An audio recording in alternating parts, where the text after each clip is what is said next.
We're Christians, but we live life by the red letters. We believe that Black Lives Matter. We are pro-choice, and we are unapologetically 100% allies, supporters to the LGBTQIA plus community, and that will never change. Yeah.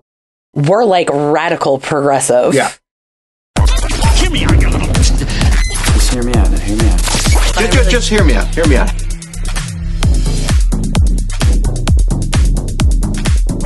Okay. All right. 1, 2, 3. That was terrible. Would you like to try it? No, you do it. 1, 2, 3. There you go. It's always the second one. Action. Why the fuck? Action. Okay.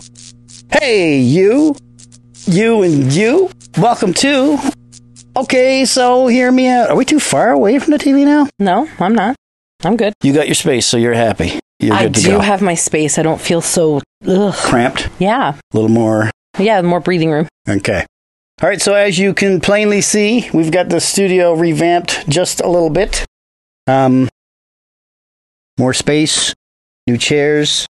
You can't really see it, but I got a new table, so there's no table in the way. So now you get to see. I guess you can't see her. Just these feet finder. Okay. I'm starting OnlyFans for my feet. And yeah, everything else should be pretty much the same. Except for Riley, she's running around the floor. She didn't want to relax today. Yeah, she was just home by herself for a little bit, so so she's all riled up. Yeah. Riley's riled up. Yeah. So would you want to say where the fuck we've been the last couple weeks? In bed. Yeah, we've been suffering. Yeah, you were first. I got hit by you got hit by Sam's cold, and then Leia got it.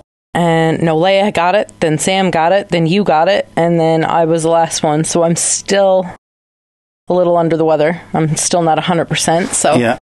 I might not be my regular sunshiny self. Gonna try to bang one out? Yeah, we're just gonna...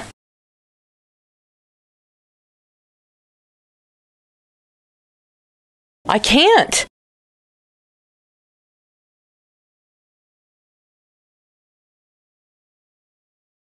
Anyway, as I was so rudely interrupted, I'm still a little under the weather.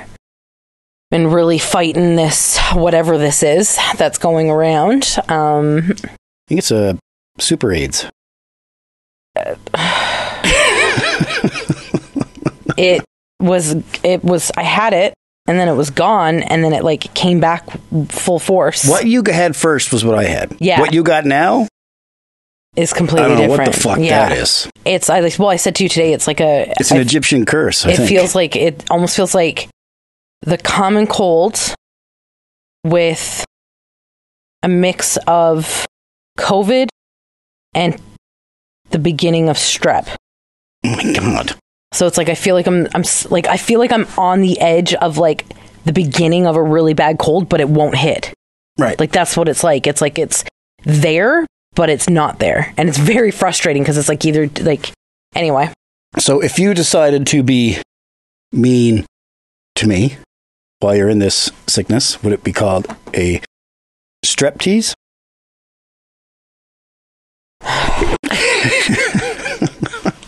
Say hello to everybody, Riley. My god. That's all coming through.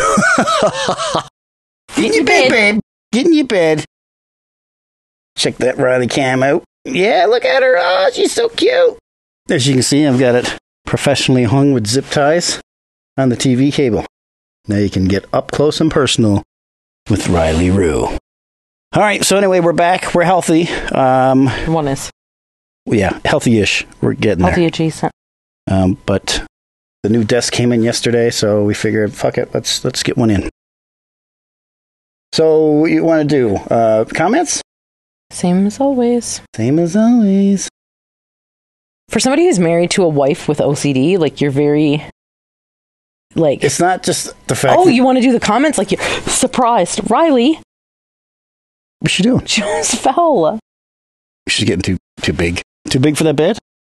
Or do we need something else? We need something water. Okay, come on. Okay. Let's see what we got here. So, we'll start with the comments. Garter toss. What the fuck? Oh, that's from the wedding in Egypt. That was a while ago. So, first comment comes from Robin Nolan. Oh, this is about no hunger pangs. Mm-hmm. You don't get any signals. There is no signs. It's either ain't hungry or soon going to hit the floor. You're that shaky and weak all of a sudden. Did you break it?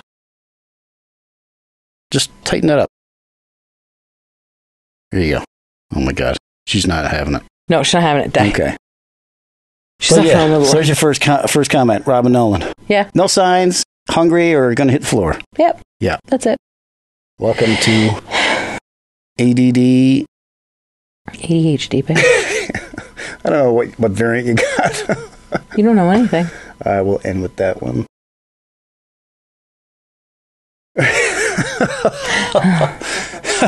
Tori said, "Where'd you guys go?" Oh, baby, we're here. We're still here. We just we had to take a detour. Yeah, because we were dying. Yeah, we're back from the dead now. On the last episode 12, Santo, performance coach, says, "Great episode, guys. Pay money to see you on a trampoline." He enjoyed that one. I did too. I still would pay that. See who on a trampoline? You. When were we talking about trampolines? When you were talking about your big party back home. Oh, yeah. It's like, I'd pay money to see you on a trampoline. And our last comment comes from Tokyo Mike. Okay. I think this one's about, because you started school, which you can get into here, but I feel the whole frig around with distance education, but they handcuff you with course entry and timelines.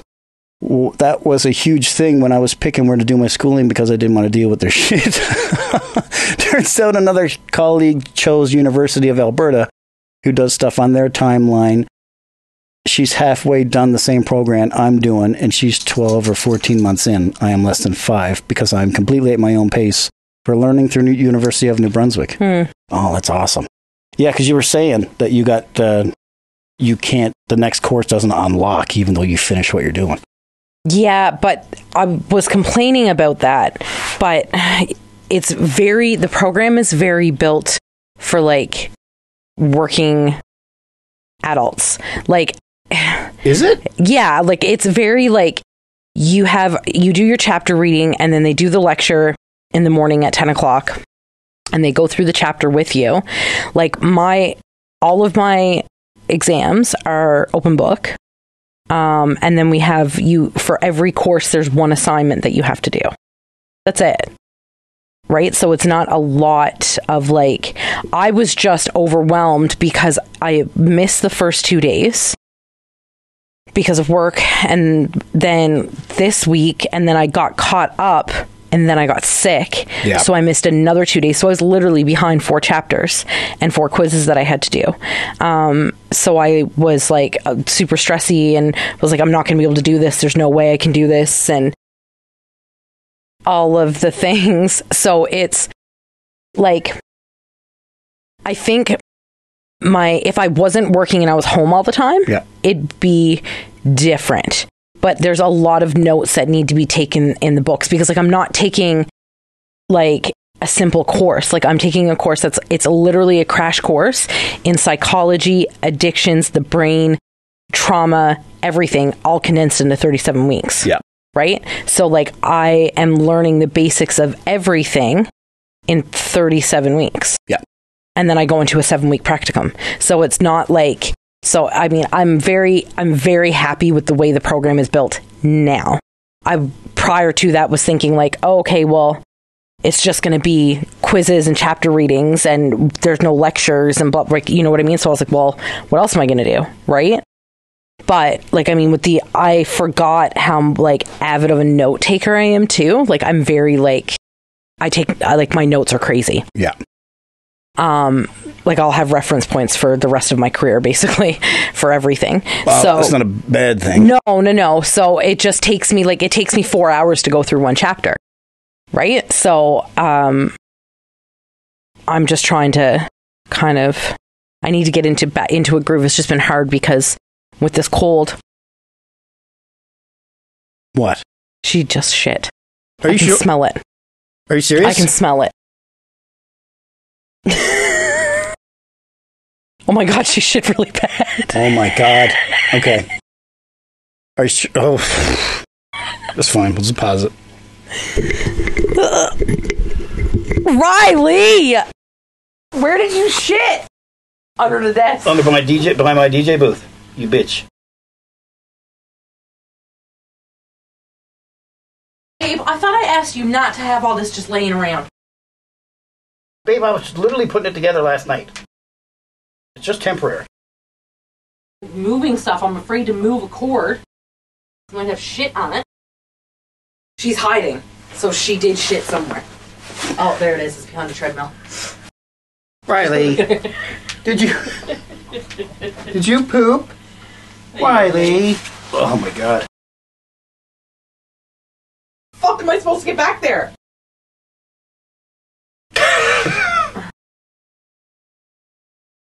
It's like one log. Why does it smell so bad?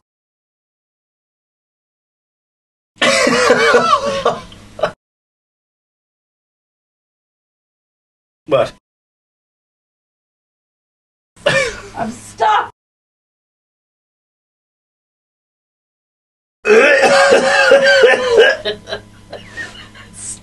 Stop.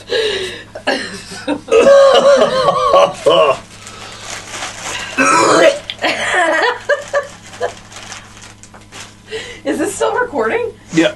Yeah, it's still going. Okay. This is going in the episode.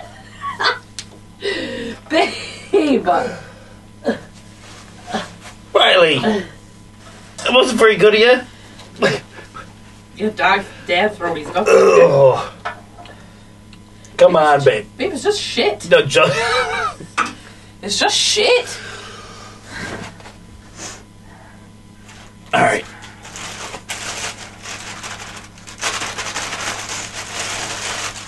Just poop.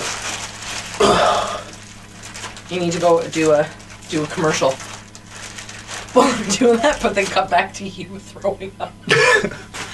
All right. It's okay, babe. Come in. All right. You just want to leave it there? Come.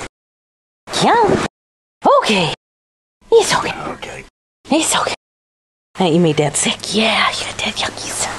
Yeah. Welcome back to, okay, so don't throw up. Oh, man. Riley. You smelly bitch.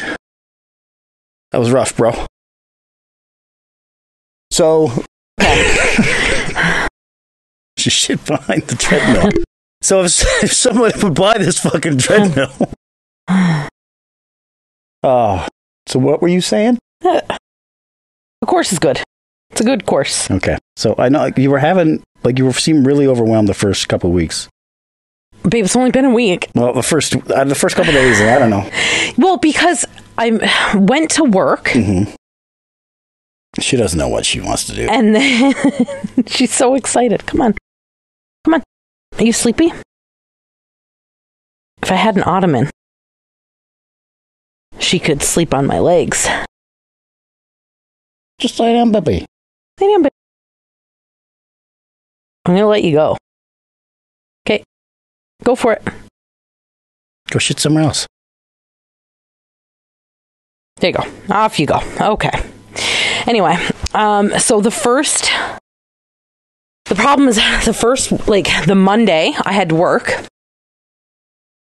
So it was like, I don't trust her now. No, right? I had work, right? And then when I logged into the course, it was like, oh, you missed a lecture. Oh, you have a quiz to do. We're jumping into this chapter tomorrow. And then at the end of that chapter, we're going to go over your final assignment. So I was like... It was a lot. It was a lot the first day that I missed, but they didn't make it seem like it was going to be that much, so I wasn't worried about it until I missed it. And then I was like, oh, well, this kind of sucks. Yeah. So then I got caught up, and then fucking Wednesday, I woke up and was like... I can't move. Yeah. My sinuses are on fire. I'm so sick. I called in for work. I put the lecture on, I fell asleep, and I slept until like 2 o'clock in the afternoon. And then I did the exact same thing that night. I went to bed at 8 and slept till like 11 o'clock, just down in NyQuil and stuff. And I'm still not 100%. like, I'm still not 100%. Like, I'm still pretty, but anyway, yeah. So it was a lot. Like, it was, but once now I'm caught up on everything. I've got the first 2 parts of my assignment are handed in. There's like there's a discussion project that we have to do. I've got 4 out of the 7 questions answered on that. Like, you know what I mean? So I'm there. I'm like caught up now, but I just have to make sure that I can like. So you're confident you're okay now? I think so. Yeah. Okay. It's just really hard because if I get sick, like, I'm fucked. Yeah. Right? So if anything happens, like, and in order for me to get it, like, request an extension, I need like a doctor's note. Yeah.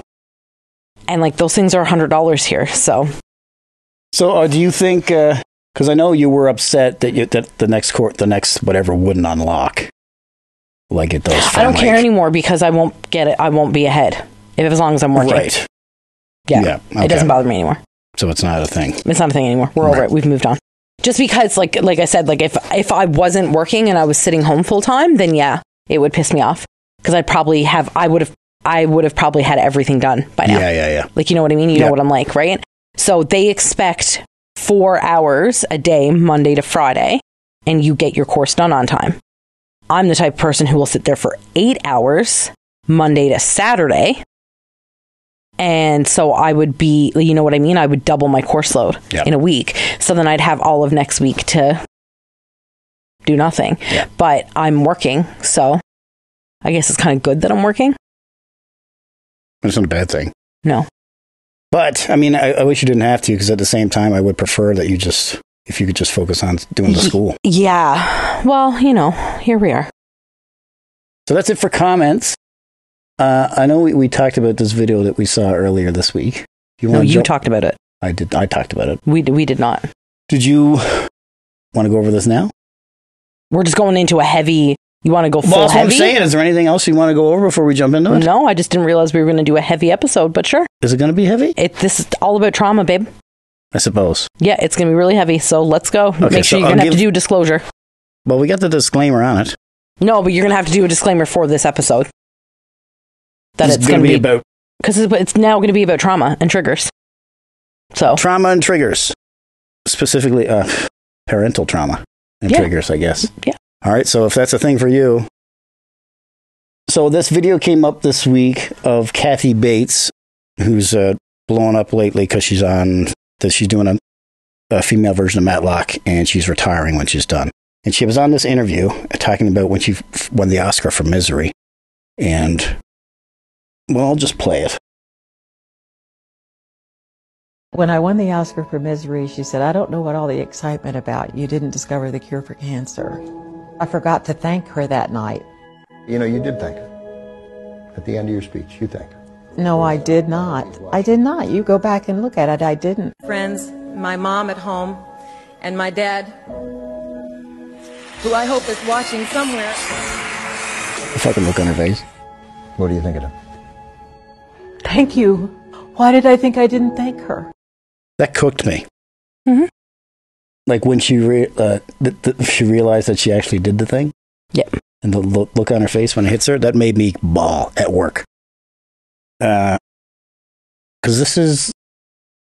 You learned what this actually was in school. Yes.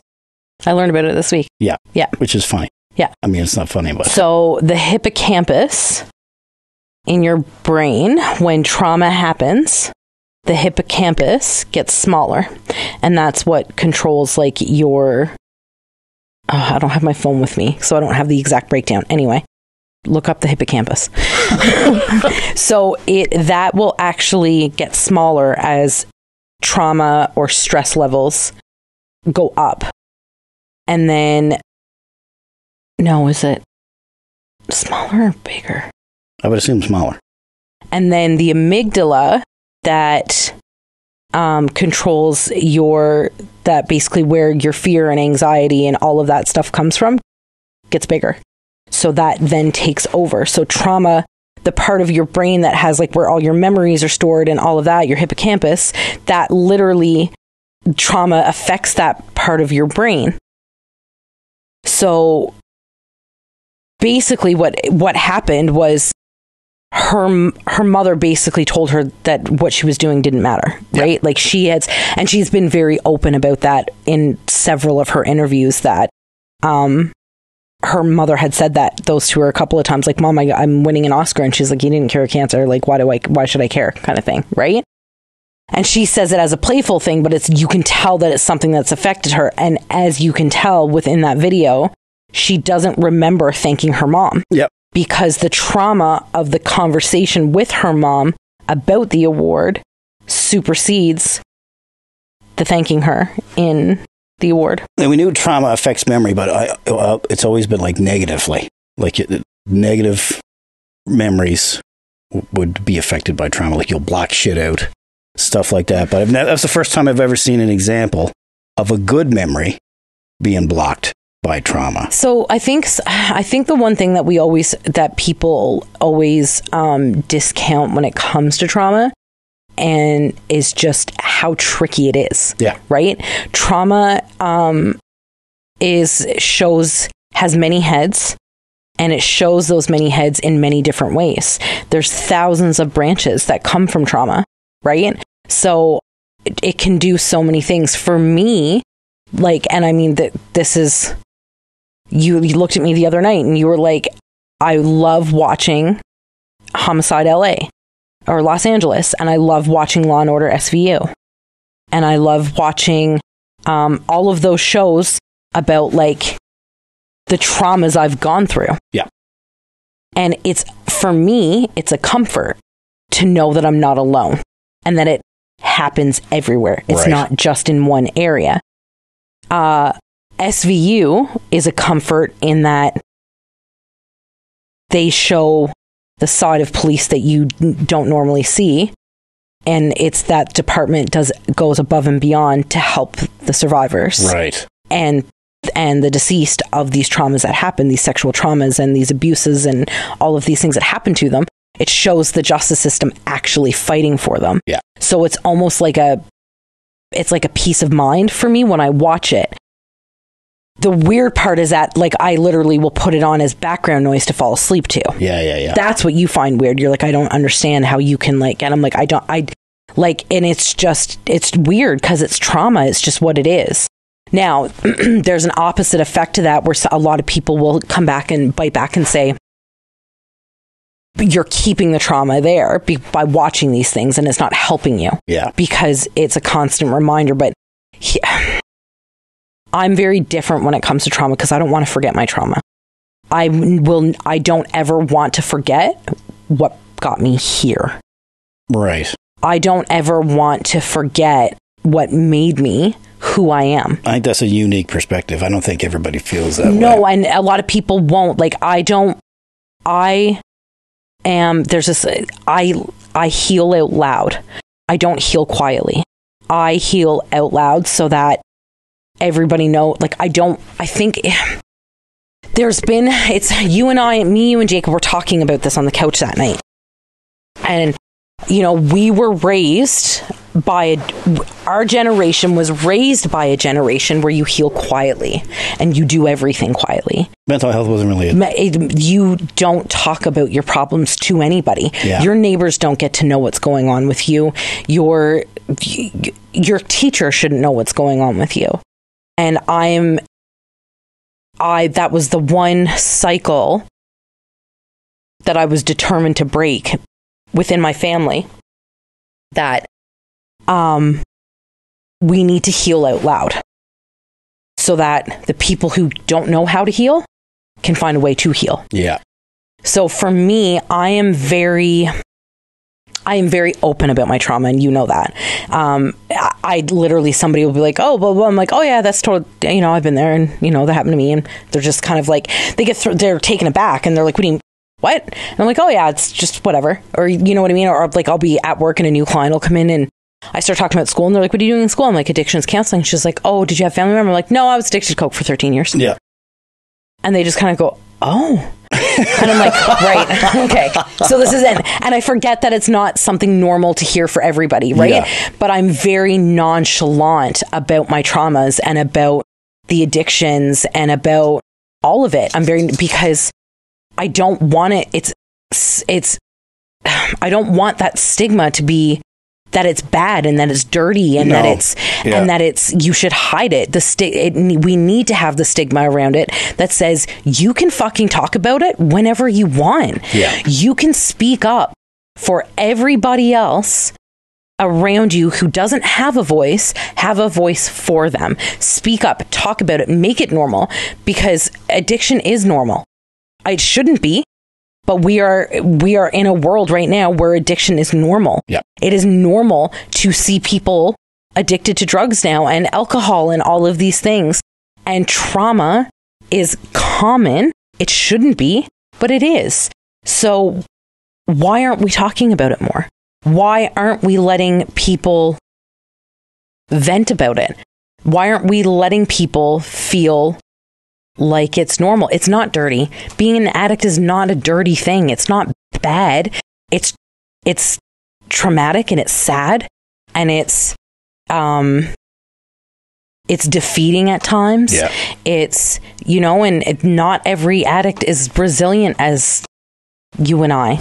And not every addict is as determined as you and I were. Yeah. And not every addict has anything to get sober for. No. And they don't have that, right? So it's speaking, like talking about it and remembering it and keeping open about it is something that I'm very passionate about and I will always continue to do.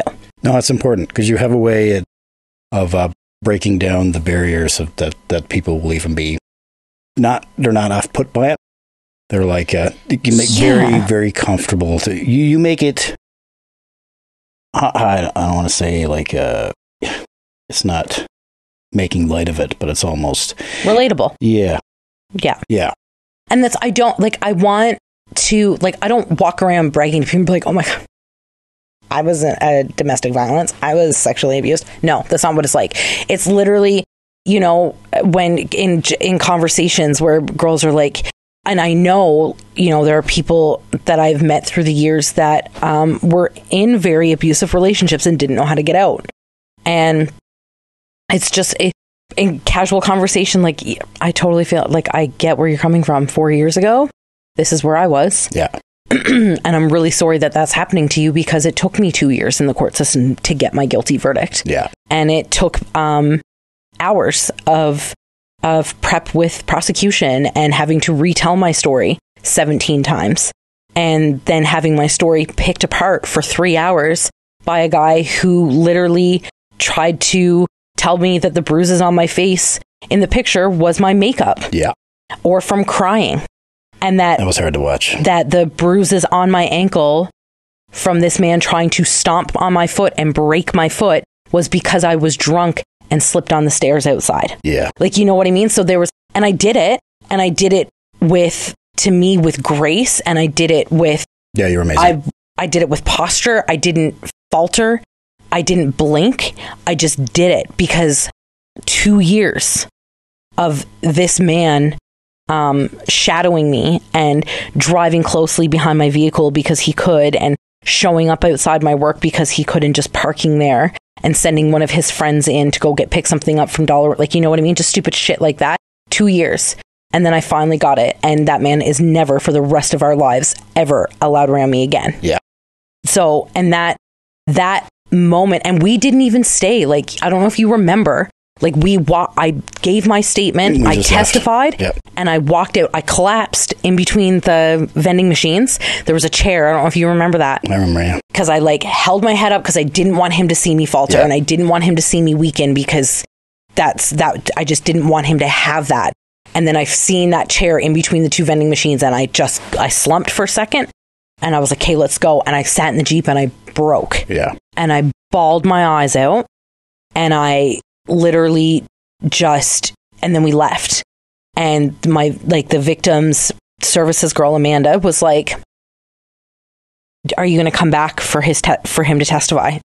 No. You did your part. I did my part. It's literally up to you guys now. Yep. It is what it is. And she called me the next morning and told me that I got my guilty verdict. So, I mean, and that's all I wanted. Like, you know, I just wanted it to be acknowledged that I wasn't lying. Yeah. And that I wasn't making this up, because he had everybody convinced that I did it to myself with a candle holder. He told all of our friends that I went psychotic and stood in our kitchen and smacked myself in the face and in the ribs all over my legs with a glass candle holder. Yeah. Who has candle holders like that anymore? Like, who? Anyway. She took a candelabra to herself. But yeah, so, you know, it's our turn to heal out loud. And that's what I think is really, really important. And there are a lot of people I know who are not doing it, and because they're afraid. And there is backlash from it. Yeah. There's a lot. I've gotten it. I've received it. I've, like, you know what I mean? I've gotten all of the things. I've tires slashed, Jeeps keyed, knifed, all of it. I've had it all happen, but, you know, fuck you guys. Yeah, whatever. New set of tires. Look at me now. Look at me now. So, yeah, it's just, you know what I mean? Trauma is just, it's such a tricky subject, because there's like so... What is she doing? I don't know. She's got something of yours.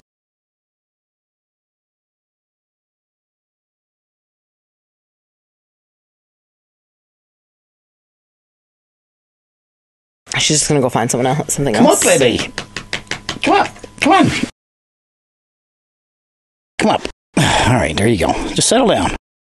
Settle down, baby. There's so many, there's just so many different aspects to it, and the studies behind it. Like, did you know that the response your body gets from a hug and like a solid relationship is the same release of oxytocin your brain gets from doing drugs? That makes sense. Yeah. Because like... So like that love, it could be feeling loved and accepted, releases the same amount of oxytocin into your brain as what drugs do. Well, I mean, you were saying the other day that you read what addiction is the absence of an emotional relationship. Yes. Or something. Yeah. It's the I can't remember exactly how it's worded, but basically, yes. Addiction is the absence of. Yeah. So it is the absence of a father, the absence of a relationship, the absence of love, the absence of caring. It's the absence of everything, right? See, even though saying that, though, there's still addicts out there that, like, they have all that. They've got the perfect family, loving parents, supportive, and, like, they still made the choice to... Yeah. But it's the absence of something. Yeah. So your addiction is because you're chasing something and you're filling the void of something. So what was yours then? I mean, because we went over that yours was like just a series of casual choices. Oh, I see. Mine was God. Yours was that higher power. I was chasing the Holy Spirit. Yeah. Because I had the Holy Spirit when I was younger. And then I got ran out of the church because I was scared. Yeah. Right? So I was old school Pentecost, going to a Sunday school where basically, and I had it, like I used to go to CAs, I was doing like youth groups, I was having so much fun. And this one sermon that they gave ruined it for me, because I literally was looked at and told that unless you are perfect, God will not love you. That doesn't even make any sense. Unless you are perfect, you don't get into heaven. And it was like, you can't swear, you can't smoke, you can't drink, you can't gamble. You have to have a perfect loving relationship. You can't, no sex before marriage. You got to do this. You got to do that. You got to do this. None of that makes any sense. And to me, a 11-year-old child, that's going to fuck you up. I was like, who can amount to this? Yeah. Like, who can do this? And then I'm looking around at all of these other kids who are like, yes, Lord. And I'm like, I'm not perfect. That's some Pharisee shit. And it was like, in my brain then had it set that I would never be good enough, so I may as well fuck up anyway. That goes against everything that the New Testament teaches. But Pentecost doesn't. I know. They don't. Old school Newfoundland. East Like, are Coast you kidding me? Pentecost, yeah. Like, no, they don't. The red letters mean nothing to them, Yeah. right? Like they teach the red letters with the theory of the Old Testament behind it. You right? couldn't fucking dance, go to like high school dances or nothing back home then. No, like they weren't even allowed to go to like the prom section of our graduation. Like they had, like, you know what I mean? That's like it was gross, just, man. it's so wild. Remember that? So, but when they playing in church, you couldn't have distortion in church on your guitar. that's wild. Absolutely wild. Yeah. So it's like, I knew I was missing something. I just didn't know what it was. Yeah. I knew I was trying to fill the void of something, and I didn't know what it was until I got the Holy Spirit back. So you didn't know deep down that was a God-shaped hole you were trying to find? No, I was agnostic my entire life, basically, right? Like I always said to you. Even with the history of it? Yeah, okay. Always, because I was like, because to me, there's no God can expect that of anybody. Yeah. So how can you believe in something that expects you to be perfect in order for him to love you? Yeah. That didn't make sense to me. But I also knew that there was something bigger, because I'm not a believer in happenstance. Like, it doesn't just happen. Yeah. There is a reason for every moment in your life. Yeah. Every step you take in your life, there is a plan behind it and why you're taking that step and why you're going the way you're going.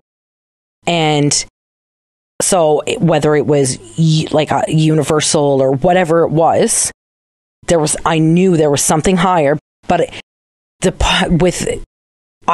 you couldn't prove it, I didn't believe it. Yeah. Right? If you could not prove it to me, then you can't prove to me there's a God. I don't believe there's a God. But what happened was God smacked me in the face and was like, he took you out pretty good. Hey, I'm here. So, coming into your guys' life, I was battling a lot, which one day we will get into. But he took it. He took everything and all of the bad and said, this is your new life. All you have to do is keep me in your heart. Yeah. That is it. Just say yes. Just say yes to the things that I'm telling you to do. And you always know, and this is how it's very common when it's what you don't want, or when it's what you want, it's no. How does it go? Yeah, I think that's right. When it's what you want to do, it's probably not. If it's something that you don't want to do that doesn't feel comfortable, it's God's probably plan. Holy Spirit. It's God's plan. But if it's something that you want and you're comfortable with, it's not, that's right? Just some intrusive thoughts. I've always learned over the past 5 years that if it's heavy on my heart and it's like I'm questioning it, if it's like I'm not sure, then I know what the answer is. If it's something that I'm standing firm in and I'm totally positive, then I know that it's God. Yeah. And it's just the feeling I get in my heart, and I get that peace about it. She's just eating everything on the carpet. She's so excited right now.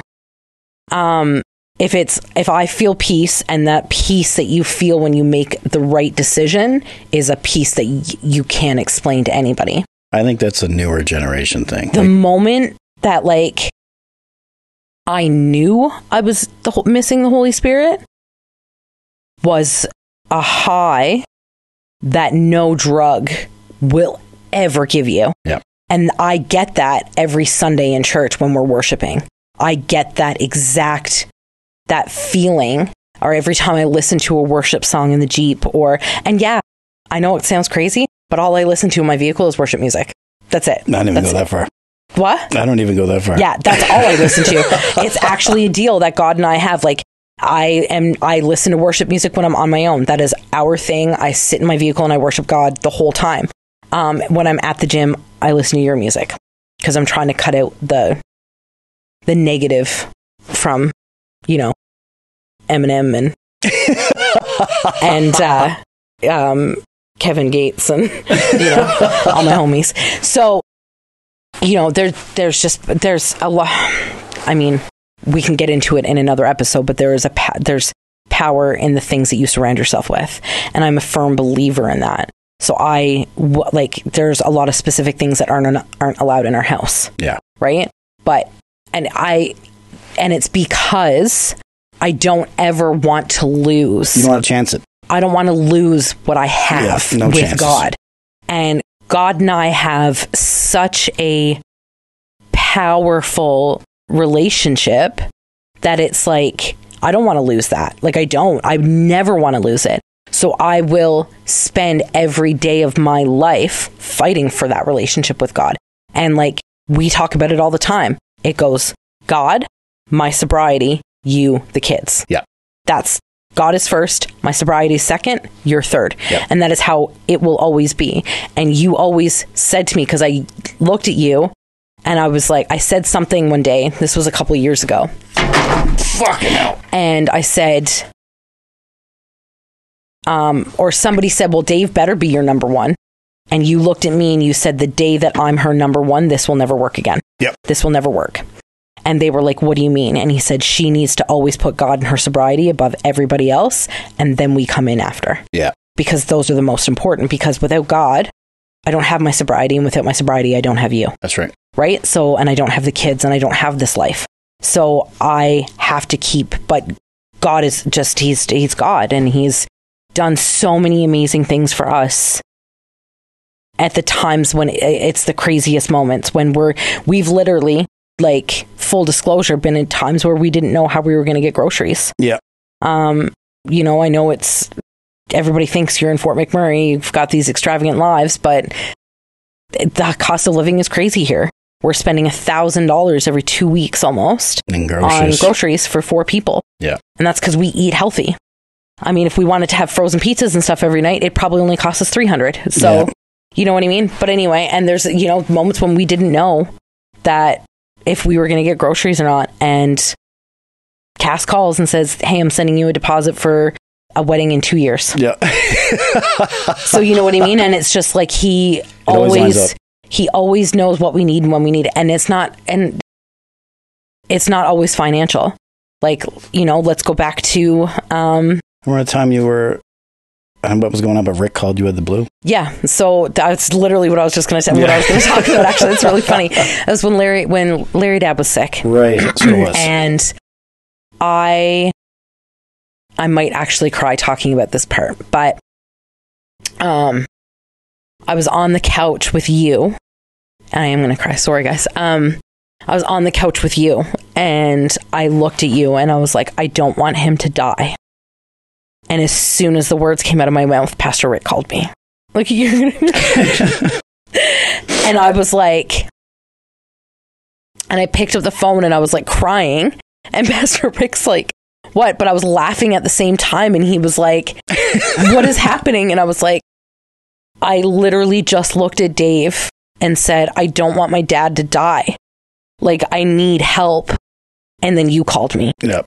And it was like, in such a moment of darkness, because we knew he was going to die. Like, we knew. And that was the first time you'd said it. And it was the first time because I laid all of my faith on the line on him getting healed. And that's one thing that as Christians that we have to learn, is that people die. It sucks. We have to die. It's the circle of life, and it's something. Is it fair? No. But cancer was not God created.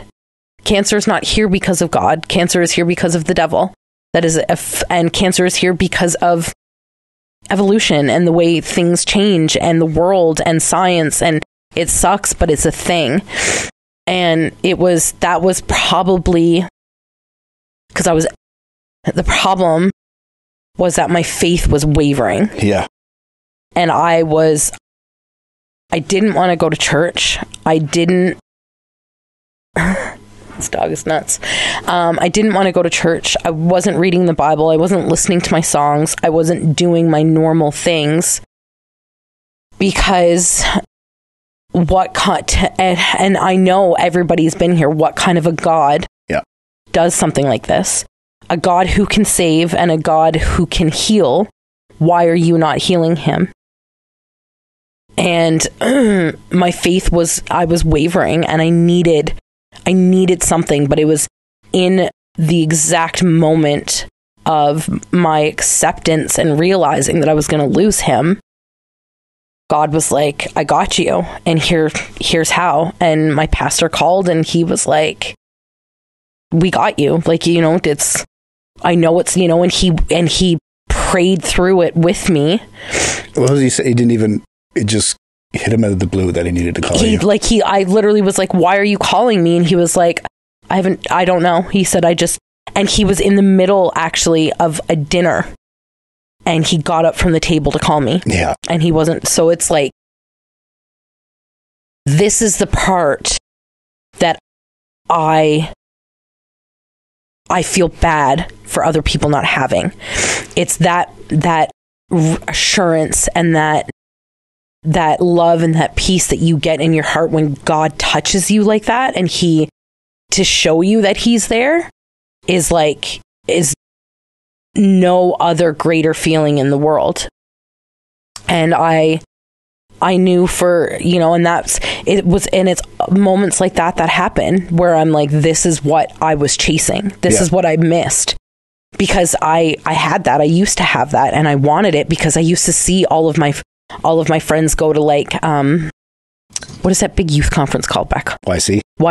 Yeah, like YC, and they'd come back with all these crazy, amazing stories, and you know, people literally collapsing, and I'm like, I want to experience that. I want to see that. But in order for me to be allowed to go, I have to promise that I'm not going to do anything outside of what they tell me I can do. So, and that again, like, you know what so that was a trauma. That was something that I was like, I'm never gonna be good enough for God. So why not be enough for the devil? Yeah. Right? And that's the thing. And here's the problem. There was that saying, remember that I said to you, I heard it the other day, and it was like, religion is for people afraid to go to hell. Oh yeah. And spirituality is for those who have been there. Yeah.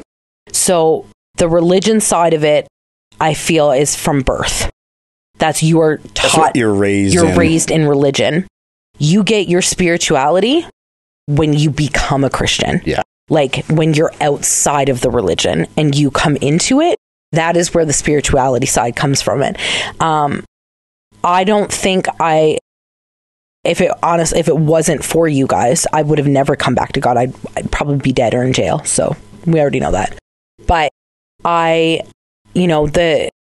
there's such a big difference, because I hate when people go, Caitlin, I didn't know you were religious. Yeah. I'm not religious. I know.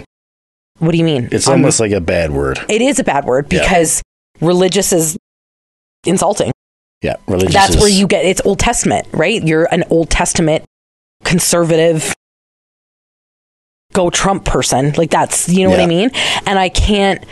Walk by homeless people on the sidewalk. Yeah, like I look, when somebody says that to me, I go, I'm not religious. They go, what do you mean? I'm like, I'm a Christian. Yeah. No, they're not the same thing. They're not even saying a Christian at this point.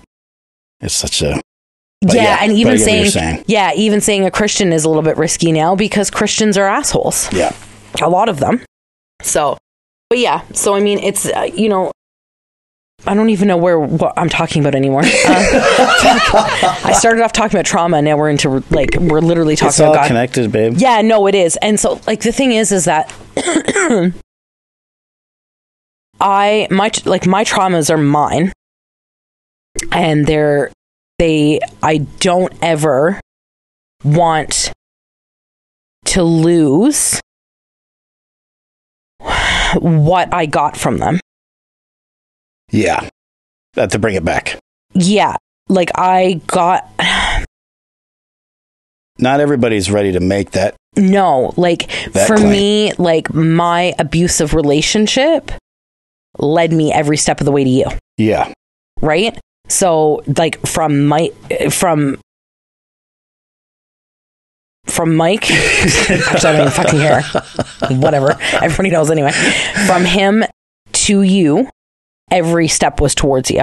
It led me right into you. Yeah. Because had I not moved in with that crazy bitch and her knowing Big Mike, he got me the job at Showgirls, which introduced me to Holly, which brought you in, like, you know what I mean? Yeah. Put you back into whatever. So it was like, you know what I mean? All these things happen, but I would never have moved in with her. This chain of dominoes that just clicked. If I had never called the police that night. So, and also my fellow criminals. I'm not a cop caller, but that night I was. I don't call the cops, but I didn't have a choice. So, I mean, I'm sure there's somebody else I could have, but then it would have been a homicide. So, yeah, I would have been a completely different crime scene. So, I was not up for that. I just wanted to get out of there. So, I got that from like so many of them where they're like, why didn't you call me? And I'm like, because I knew what would have happened. It would have been if I called somebody else. Yeah. You know what I mean? Anyway. But yeah, so that's it. That's my rant on trauma and God. Wild. Yeah. Going back to it, Leia also thinks that me falling asleep to those documentaries is another one of my serial killer traits. Oh yeah. That's definitely. But my actual serial killer trait is the fact that when I put my socks in the drawer, they all have to be facing the same way. That is pretty weird. Yes. What was mine? You said it. I couldn't think of one that I had.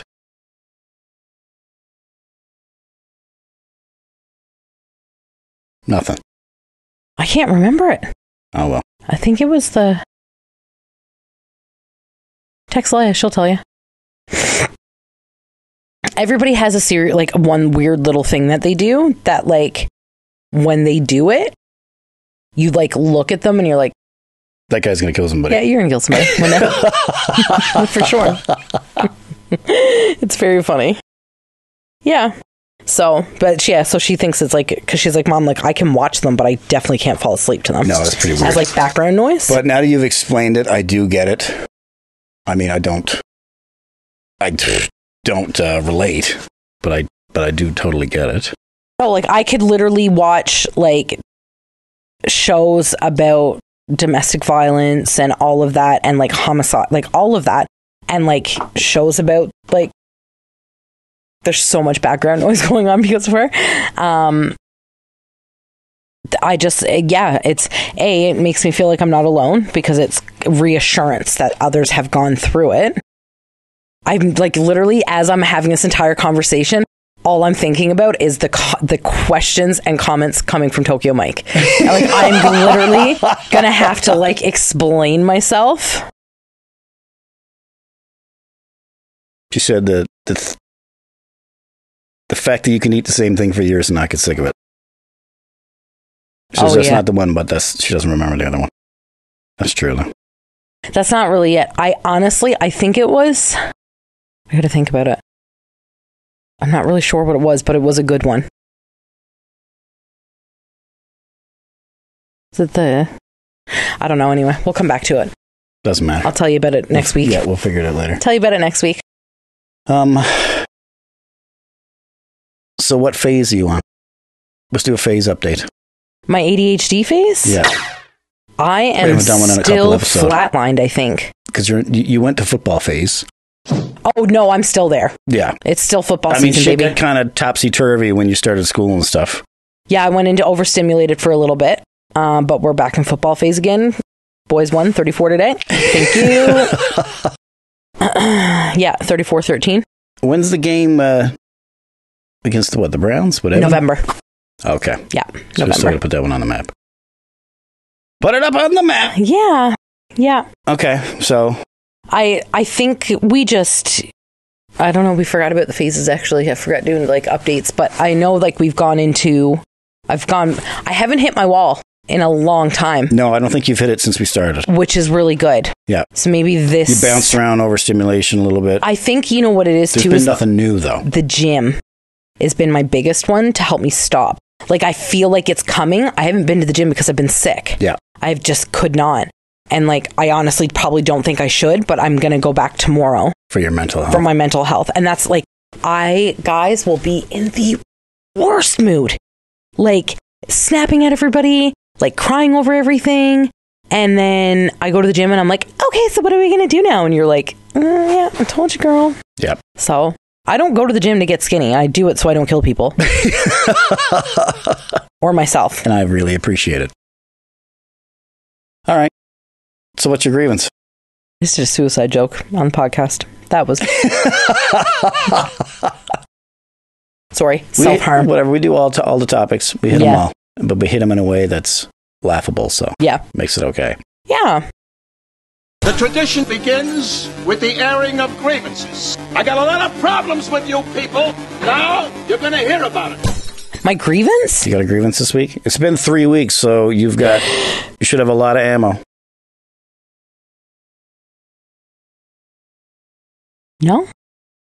No? No, I don't have one. Okay. I mean, Trump, but... Did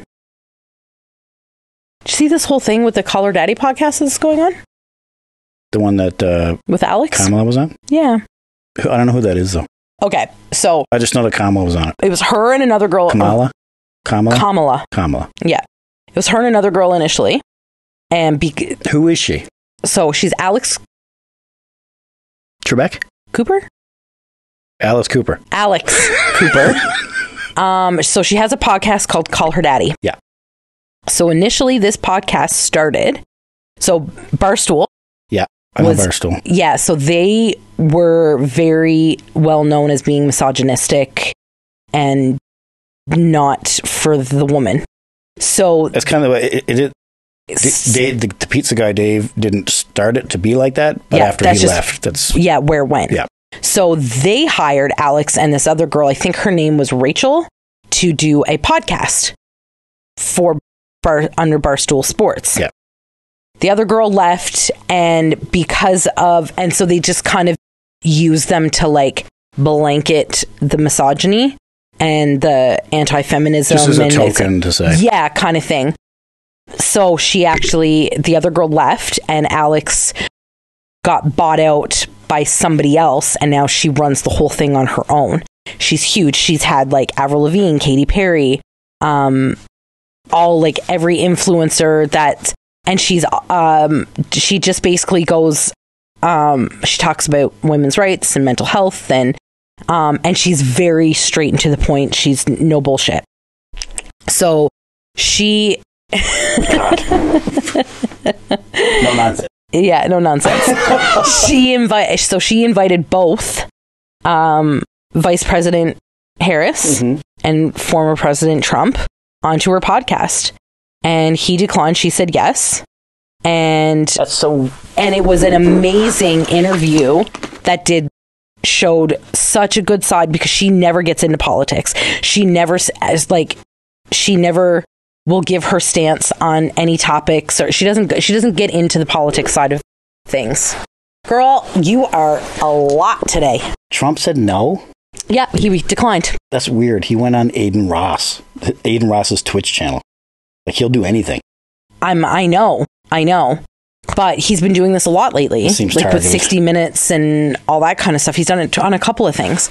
So anyway, so Kamala went on, and it was like an amazing interview, but she lost like thousands of followers because they were all followers that carried over from Barstool. Oh yeah. So they're all mega whatever, right? So now he's going around calling Alex dumb. She's very dumb, this girl. She's very stupid. Who is? Oh, Trump. Yeah. She's very stupid, this girl. This girl is very dumb. But he's never had a conversation with her. Yeah. He's never talked to her. What is wrong with you? So she, and then she actually went and stood outside of one of the abortion clinics where she lives, and just was like interviewing people. Yeah. So it was, anyway, she's Call Her Daddy. Her podcast is amazing. I love it. She sounds she's amazing. Pretty decent. Yeah. She's really good. But anyway, yeah, so Trump is just my constant grievance. He's just dumb. The election's in November, so it's almost over. Let's go. Yeah, until the next. Can't wait. Until the next fucking thing. Can't wait for her to go back on all her promises. So excited. Yeah, can't wait to go back to old politics where they just lie to you and don't do the stuff that they promised. Yeah, can we just go back to that? Yeah. Like where they promise to do things and they just don't do them? Yeah, I'm tired of hearing about it every fucking day. Yeah. So yeah, do you have a grievance? I do, but it's not about you.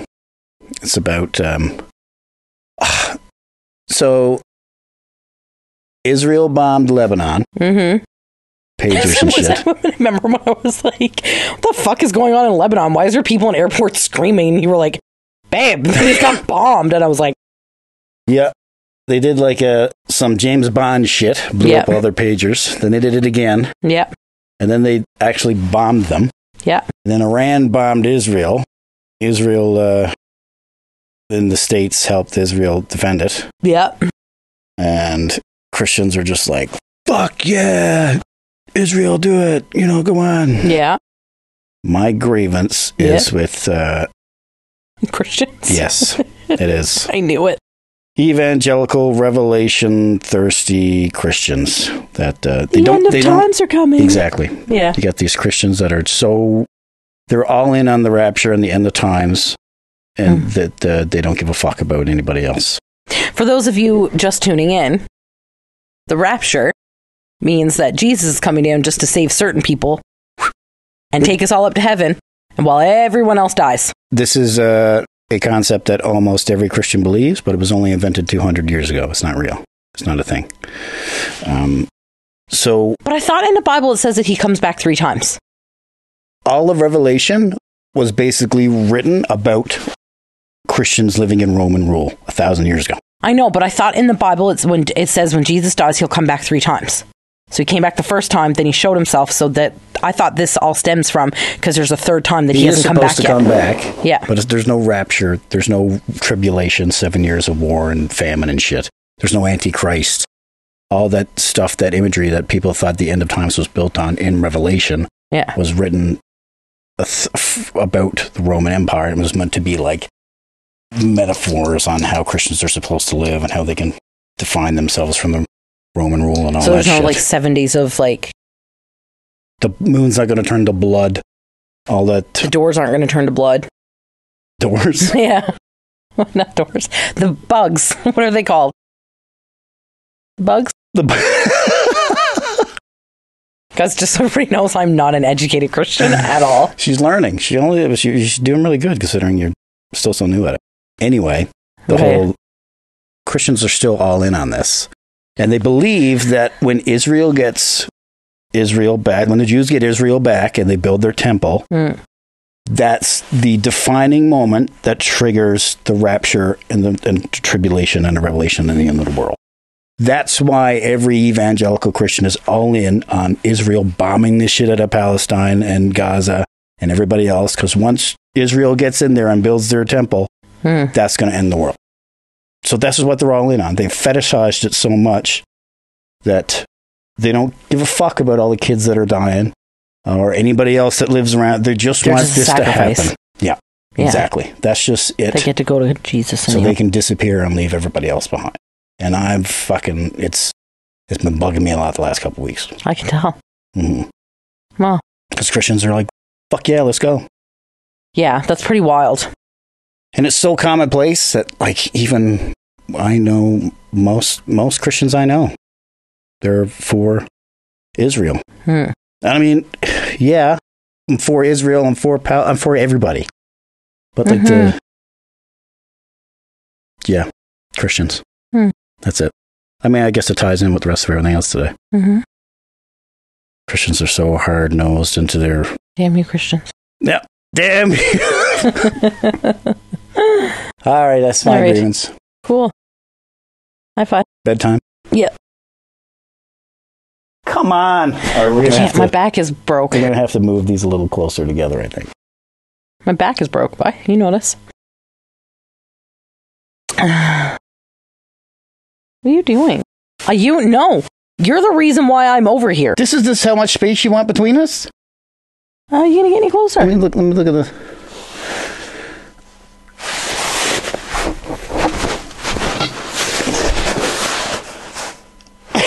All right, then. All right, guys. That's it. That's it. We'll be back next week. Yep. For episode 14. So that's how we look. Cool. Thanks for hearing me out. Like us on Facebook, Instagram, TikTok, all the socials, YouTube. If you're just listening, Spotify or anywhere else you get your podcasts, you can actually go watch us act the fool on YouTube. YouTube.com/RD0Dave. You can get them all on there. And I play music and stuff on there too. Also, shameless plug. Shameless plug for me or for the donate. Don't forget to donate, bitches. And we still haven't figured out exactly what we're going to do for the donators. But hey, you want to support us so we can do this every fucking week and not skip 2 weeks at a time because of work and shit? Donate, bitches. Yes, sir. All right. Thanks so much for tuning in. Bye. What did you say? Thanks for hearing me out? Or did you say it already? I already said it. You already said it. Okay. I'll say it again. Okay. Thanks for hearing me out. Bye. Bye. I fall asleep right here in this chair. Oh, I'm done. Get me out of here.